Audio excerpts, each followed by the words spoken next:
Hello everyone, welcome to my channel success tips. আমি কোহেলি। আজকে তোমাদের আমি করাবো জাতীয় আয় বা ন্যাশনাল ইনকাম। ক্লাস 12 এর একটা প্রথম টপিক হচ্ছে জাতীয় আয় বা ন্যাশনাল ইনকাম। আমার পড়ানো যদি ভালো লাগে অবশ্যই আমার সাথে কন্ট্যাক্ট করতে পারো। কন্ট্যাক্ট ডিটেলস ডেসক্রিপশন বক্সে দেওয়া আছে। তোমরা অনলাইন বা অফলাইন সব রকম ক্লাসই করতে পারবে আমার কাছে। আজকে প্রথম যেটা আলোচনা করব, আয়ের বিত্তস্রোত বা সার্কুলার ফ্লো অফ ইনকাম। এই জিনিসটা তোমাদের জন্য যারা 2025 এ এইচএস পরীক্ষা দেবে তাদের জন্য খুব ইম্পর্টেন্ট একটা প্রশ্ন। আগে মানে 2023 তে এসেছিল, এই বছরও আসার চান্স খুব বেশি, কিন্তু খুব সহজ একটা জিনিস। আগে আমরা জিনিসটা একটুখানি বুঝে নিই, তারপরে আমরা যেগুলো অ্যাজাম্পশন আছে, ক্রিটিসিজম খুব একটা নেই, অ্যাজাম্পশন গুলো পরে আমরা দেখছি, ঠিক আছে? দেখ, আমি এখানে একটা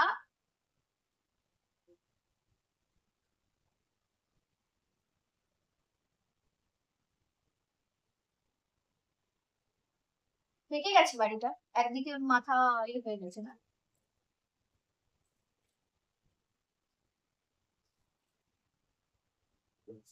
এইটা কি? এইটা হচ্ছে হাউস, হাউস হোল্ড, পরিবার, বাংলাতে আমরা বলবো পরিবার। আর এখানে হলো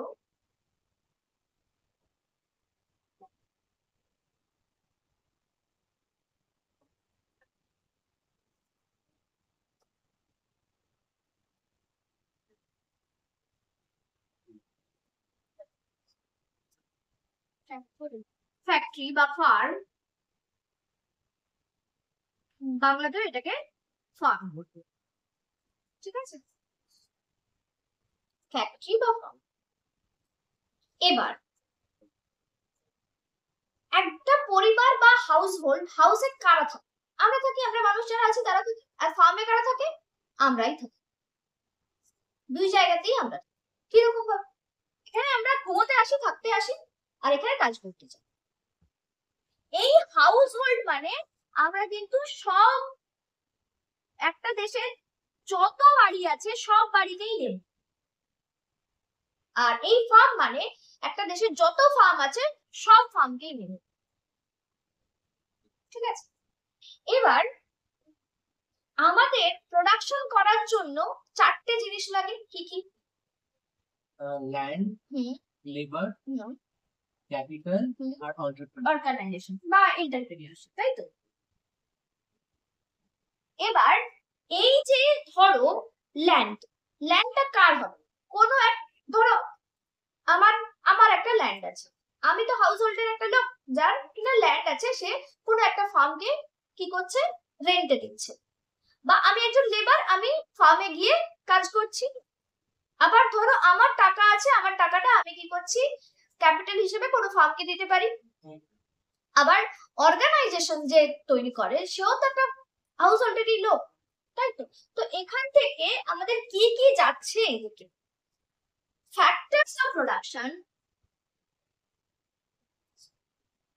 ফ্যাক্টরস অফ প্রোডাকশন মানে হলো উৎপাদনের উপকরণ,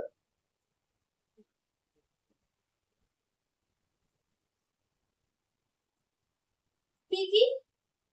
আমি ছোট করে দিচ্ছি: ল্যান্ড, লেবার, ক্যাপিটাল, অর্গানাইজেশন বা এন্টারপ্রেনিউরশিপ, তাই তো?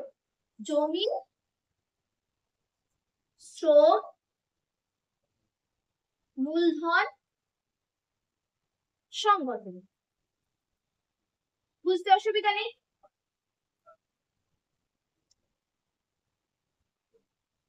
এবার আমি এইগুলো থেকে যে গেল এখানে, তার জন্য ল্যান্ড কি পাবে?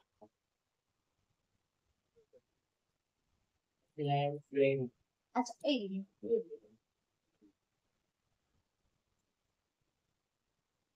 ল্যান্ড পাবে হচ্ছে রেন্ট, খাজনা।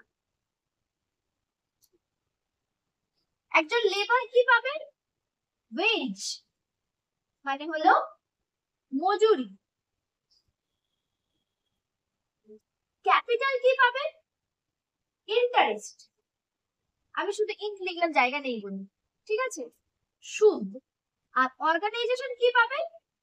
প্রফিট, মুনাফা। হলো। তাহলে প্রথমে কি হলো? প্রথমে বাড়ি থেকে লোকজন ফ্যাক্টরস অফ প্রোডাকশন বা উৎপাদনের উপকরণগুলো দিল। এবার আমি তো এমনি এমনি দেবো না, তার জন্য আমাদেরকে আমরা কি পাচ্ছি? আমরা প্রত্যেকটা অনুযায়ী একটা করে কি পাচ্ছি? টাকা পাচ্ছি, এক এক ধরনের টাকা, মানে টাকার অ্যামাউন্টে পাচ্ছি। একটা হতে পারে রেন্ট, একটা ওয়েজ হতে পারে, যাই হোক যে কোনো কিছু পাচ্ছি। এবার এবার বলছে এর জন্য ফার্ম কি করবে? ফার্ম কি করলো? আমি যে গেলাম তার জন্য পেলাম তো ভালো কথা, কিন্তু ফার্মকে তো আমি কিছু একটা দিয়েছি। শুধু শুধু গেছি করেছি চলে এসেছি তা তো না, গেছেই চলে এসেছি তা তো না। আমি গিয়ে কি করেছি? প্রোডাকশন করেছি কিছু। এবার সেই প্রোডাকশন করার পরে, আমি উৎপাদন করার পরে উৎপন্ন দ্রব্যগুলো, প্রোডাক্ট গুলো ফার্ম কি করবে? বিক্রি করবে। কাকে বিক্রি করবে? আমাদের কি বিক্রি করবে? অন্য কোনো পরিবার, অন্য কোনো ফ্যামিলি মেম্বার সেখান থেকে কিনছে, বা আমাদেরও দরকার হতে পারে, যে যে তৈরি করছে তারও দরকার হতে পারে, বা অন্য লোকেরও দরকার হতে পারে। তো এখানে কি হচ্ছে? এখানে হচ্ছে গুডস অ্যান্ড সার্ভিসেস।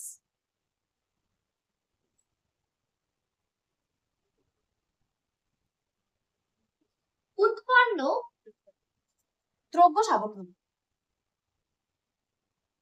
দ্রব্য ও সেবা কার্য আমাকে যখন বিক্রি করছে, তখন ফার্ম কি নেবে আমার কাছ থেকে? ফার্ম কি আমাকে এমনি এমনি দেবে নাকি? দাম নেবে, এক্সপেন্ডিচার, দাম নেবে। তো এখানে কি হচ্ছে?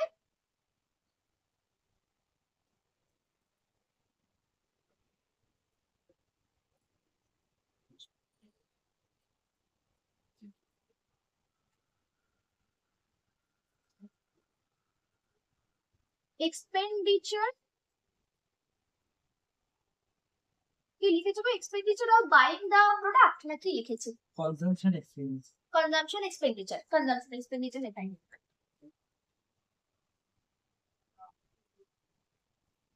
বাংলাতে আমরা এটাকে বলবো উৎপন্ন দ্রব্য সামগ্রী কিনতে পরিবারের ব্যয়।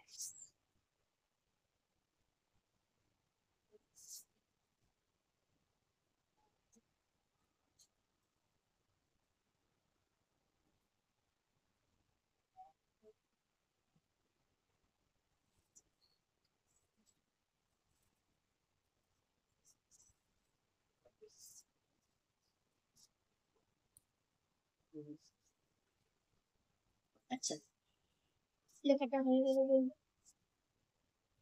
তোমার কি এখানে তারপরে গভর্নমেন্ট, ব্যাংক এগুলো আছে? পরের পেজটা উল্টাও। এখানে আমাদের তো সিলেবাস টু সেক্টর লেখা টু সেক্টর আচ্ছা, আইসিএসসি বোর্ডে আছে। এখানে আমরা তাহলে কি দেখলাম? এটাকে সার্কুলার ফ্লো কেন বলছি? এর বাইরে আর কোনো কাজ হচ্ছে না।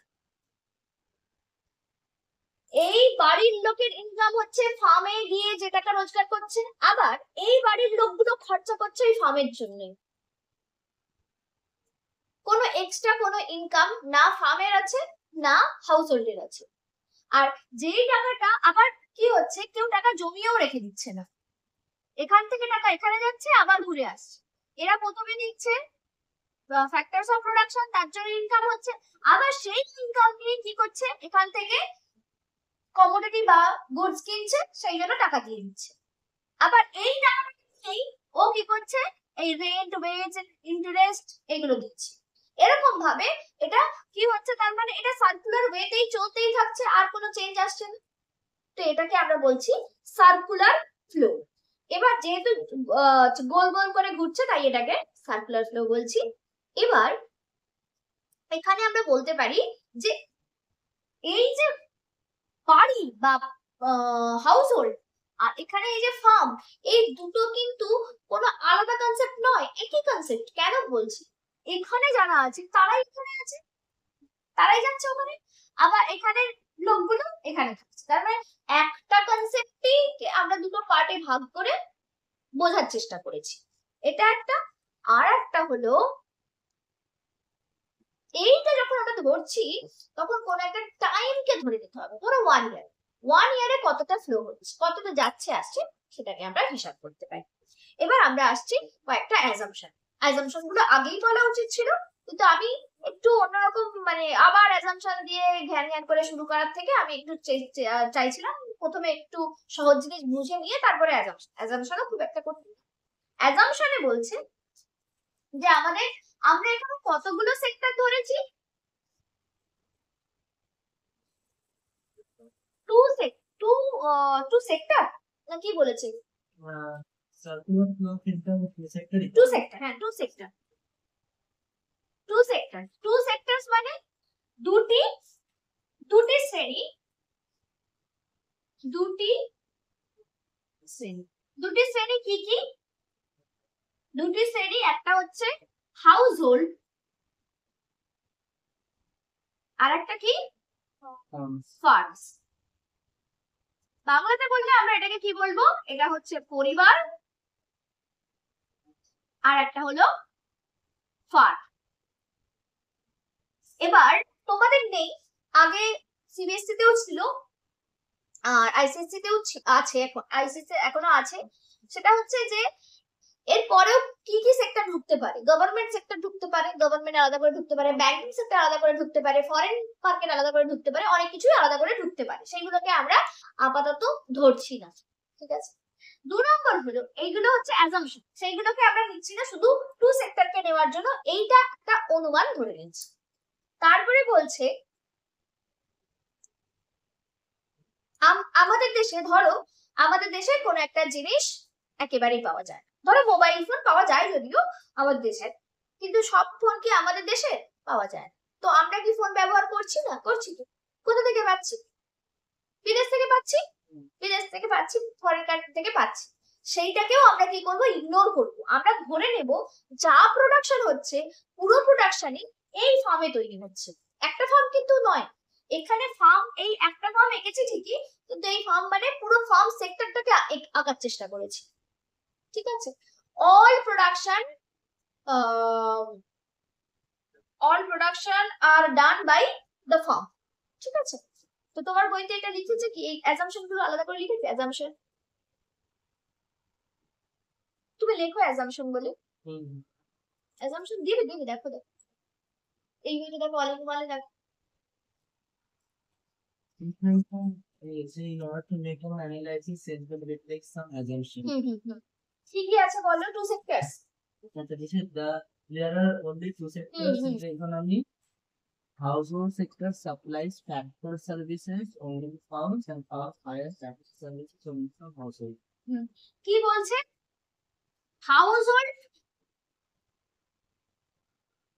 হাউস হোল্ড কি সাপ্লাই দেয়, বা পরিবার ক্ষেত্র, পরিবার শ্রেণী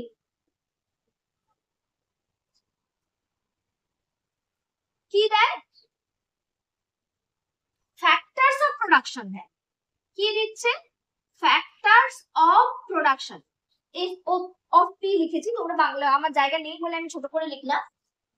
ফ্যাক্টরস অফ প্রোডাকশন দেয়, পরিবার শ্রেণী কি দিচ্ছে, উৎপাদনের উপকরণ।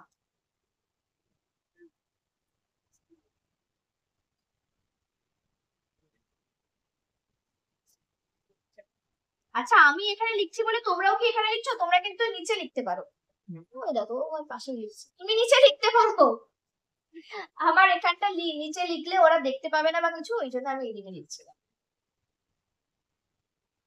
আচ্ছা এ কি দেবে, হাউস হোল্ড দিল।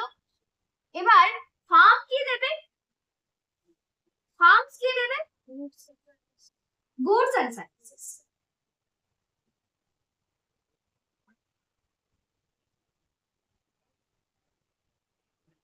ফার্ম দেবে দ্রব্য, সামগ্রী ও সেবা কার্য। এই যে আমি এই ঘরটায় এখন পড়াচ্ছি, এই ঘরটাকে এখন কি বলবো? হাউস হোল্ড না ফার্ম? ফার্ম। Farm. প্রোডাকশন হচ্ছে, আমি পড়াচ্ছি, এখানে তোমাদের নলেজ বাড়ছে, আমার ইনকাম হচ্ছে। হুম। হ্যাঁ, কিন্তু তোমরা চলে গেলেই আমি এই ঘরটাতে কি করব? শোবো, আমার নিজের ব্যবহার করব, তখন এটা কি হয়ে যাবে? Household. House hold. একটা জায়গায় চেঞ্জ হতে পারে, আবার নাও হতে পারে। এই যে যারা অফিসে যায় তারা তারা অফিসে থেকে যায় না, বা আলাদা করে আমি ধরো একটা স্টুডিও বানিয়ে ফেললাম পড়ানোর জন্য, ইচ্ছে তো আছেই, একটা সুন্দর একটা স্টুডিও হবে, একদম ক্যামেরা সেট করা থাকবে, আমি পড়াবো আর ক্যামেরা ঘুরবে আমার দিকে, ইচ্ছে তো আছেই।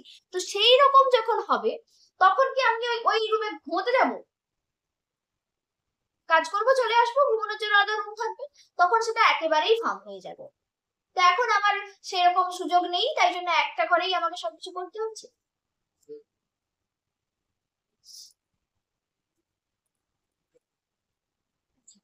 পুরো প্রোডাকশন, যত গুডস এন্ড সার্ভিসেস প্রোডাকশন হচ্ছে, সেটা কে করবে? ফার্ম। আর অন্য কেউ করবে না। তারপরে বলেছে এবার 3 নম্বরে, এই যে হাউস হোল্ড এগুলো দিচ্ছে, তার জন্য হাউস হোল্ড কি পাবে? হাউস হোল্ড কি কি পাবে বলো? Household হচ্ছে রেন্ট পাবে, রেন্ট পাবে। এগুলো আলাদা করে এখানে কি লিখেছে দেখি। household is factor income for the হ্যাঁ, service. ফ্যাক্টর ইনকাম, এটাকে বলা হচ্ছে house hold receive households receive factors income, তাই তো? And spend the entire amount of consumption of goods and services. এটা প্রথমে ওরা ইনকাম করলো, আর স্পেন্ড করবে কোথায়? কি লিখেছে? Spend Spend on goods and services. goods and services.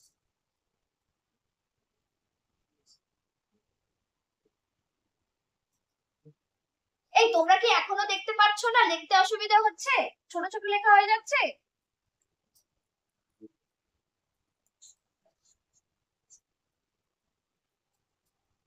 তো এখানে কি বলছে? পরিবার ক্ষেত্র কি করবে? পরিবার ক্ষেত্র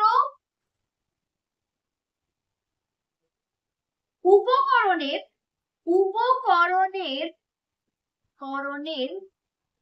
আয় পাবে, এবং দ্রব্য সামগ্রী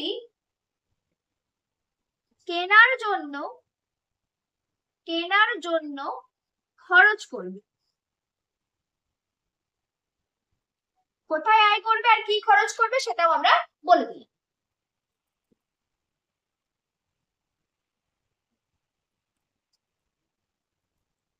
তারপরে আর একটাই সম্ভবত আছে, না আর কিছু আছে? There are no savings in the economy. No savings, কোনো সঞ্চয় নেই। এটা অজয় কুমার নন্দী বা জয়দেব সরকারের লেখা নেই, কিন্তু এটা বলা উচিত, কোনো সেভিংস নেই। যে টাকাটা ইনকাম করছে হাউস হোল্ড যদি রেখে দেয়, সেই টাকাটা যদি নিয়ে না যায়, তাহলে সার্কুলার ফ্লো কিন্তু বন্ধ হয়ে যাবে, তাই না? যদি হাউস হোল্ড রেখে দেয়, আমি সঞ্চয় করবো, আমি রেখে দেবো, তাহলে সেই টাকাটা ফার্মে গেল না, তাহলে ফার্ম কি করতে পারবে না? এই যে খাজনা, মজুরি, সুদ, মুনাফা, রেন্ট, এই জিনিসের জন্য দিতে পারবে না। আমি কি বলছি দেখো, হাউস হোল্ড কিছু টাকা নিজের কাছে রেখে দিল, সে খরচা করবে না, দ্রব্য সামগ্রী কিনবে, তাহলে ফার্ম দ্রব্য সামগ্রী কি করতে পারবে না? বিক্রিও করতে পারবে না। যদি ও বিক্রি না করতে পারে, ওর ইনকাম হবে না। ওর যদি ইনকাম না হয়, তাহলে এই যে টাকা দিচ্ছিল একে রেন্ট, ওয়েজ, ইন্টারেস্ট, প্রফিট, এটা দিতে পারবে না। তার জন্য কি করতে পারে? ফার্ম হতে পারে কিছু লোককে, যাদেরকে লেবার হিসেবে জয়েন করিয়েছিল, কিছু লোককে বাদ দিয়ে দিতে পারে। ঠিক আছে, তো সেভিংসটা কিন্তু করছে না, এটা আমাদেরকে ধরতে হবে।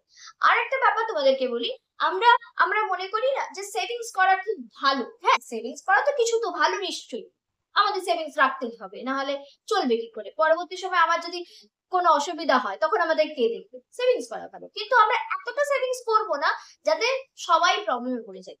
আমি যদি সেভিংস, প্রচুর পরিমাণে সেভিংস করি, তাহলে কি হবে? আমার প্রয়োজনীয় জিনিসগুলো আমি কিনছি না, বা আবার একটু পরে একটু এ করো। তো তখন কি হবে? ধরো আমি জিনিসটা কিনছি না, আমার পেন আমি কিনছি না, তাহলে আমি তোমাদের পড়াতেও পারবো না, ইনকাম হবে না একটা দিক থেকে। আবার আমি আমার পেন কিনছি না, যার কাছ থেকে পেনটা কিনি তার ইনকাম বন্ধ হয়ে যাবে, তারও ইনকাম কমে যাবে, আমারও ইনকাম হবে না, তোমারও ইনকাম হবে না, এরকম একটা ব্যাপার চলে আসবে। আচ্ছা, এটা না হয় আমার ধরলাম যে এটা আমার পড়ানোর জন্য এটা আমি কিনছি। অন্য কিছু, জামা কাপড়, ধরো জামা কাপড়টা তো আর আমি কি বলবো, জামা কাপড়টা কিনছি আমি বিক্রি করার জন্য নয়, এটা যেমন আমি কিনছি কিছু একটা বিক্রি করার জন্য, পড়ানোটা বিক্রি করার জন্য, কিন্তু জামা কাপড়টা আমি নিজে পরবো বলে কিনছি। সেটা যদি আমি কম কিনি, তাহলে জামা কাপড় যে বিক্রি করছে তার ইনকাম কম হবে, তার ইনকাম কম হলে সে যেখানে যেখানে খরচা করতো সেখানে সেখানে খরচা কমিয়ে দেবে। তো এরকম করে দেখা যাবে যে টোটাল ব্যাপারটাতে যে ফ্লোটা আর থাকবে না, ফ্লোটা কমে যাবে। ঠিক আছে, তো সেভিংস এখানে আরেকটা কিছু লিখতে পারি যে অন্য জায়গা থেকে কোনো ইনকাম নেই, সেটা লিখেছে কি? So that is neither the household saves from their incomes or not the from the income. কেউই সেভস করছে না। আরেকটা ব্যাপার যে অন্য কোনো জায়গা থেকে এরা টাকা পাচ্ছেও না, ব্যাংকিং সিস্টেম থেকে টাকা নিচ্ছে না, লোন নিচ্ছে না, এই কথা থেকে লিখেছে? থাক, দরকার নেই তাহলে। তো আমাদের এইগুলো ছিল তোমার অনুমান। আচ্ছা, এই জিনিসটা লিখে রাখো, তোমাদের জয়দেব সার্কেলে নেই, কোনো সঞ্চয় নেই, এটা লিখে রাখো তোমাদের জয়দেব সার্কেলে, এই জিনিসটা লেখা। এবার এটা অনুযায়ী আমরা এখানে একটা আমি এইটা বুঝিয়ে দিয়েছি অলরেডি, এই জিনিসটাই তোমার বইতে করে দেওয়া আছে, একটু পড়ো, পড়ে দেখে বুঝতে অসুবিধা হলে আমাকে বলো। আচ্ছা, আমি তোমাদের পড়ালাম আয়ের বিত্তস্রোত বা সার্কুলার ফ্লো অফ ইনকাম। আশা করছি বুঝতে পেরেছো। বুঝতে অসুবিধা হলে অবশ্যই আমাকে বলবে। আর যদি কেউ আমার কাছে অনলাইন ক্লাস করতে চাও অবশ্যই কন্ট্যাক্ট করতে পারো, কন্ট্যাক্ট ডিটেইলস ডেসক্রিপশন বক্সে দিয়ে দিচ্ছি। Thank you.